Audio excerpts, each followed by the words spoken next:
నీకు EVM machine గురించి తెలుసా? నాకు టైలర్ మిషన్ దా తెలుసు, ఈవీఎం మిషన్ ఏంది? పంప ముచ్చైనావు కదరా, నేర్పిస్తాను.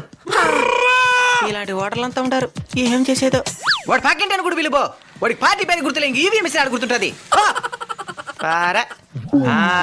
ఇదే బా EVM machine.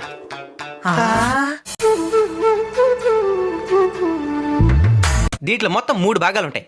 Control unit, ballot unit, VVPAT. Control unit మనకి పనిలే, అది ఎలక్షన్ సిబ్బంది చూసుకుంటది. మనకి దేంతో పని అంటే ఈ ballot unit, VVPAT. Ballot unit గురించి చెప్తాను రండి. ఇదే బ్యాలెట్ యూనిట్. దీంట్లో మొత్తం 16 బటన్లు ఉంటాయి.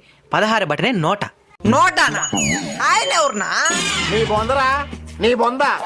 నోట అంటే ఎలక్షన్ లో నిలబడిన మనిషి కాదు, నన్ ఆఫ్ ద అబోవ్ అని అర్థం. అంటే ఇంగ్లీష్ రాదా? వచ్చో, కానీ చదవడం రాయడం మాత్రం రాదు. ఎలక్షన్ లో నిలబడిన ఎవరికి నీకు ఓటేయాలనిపించలేదనుకో, అప్పుడు నోట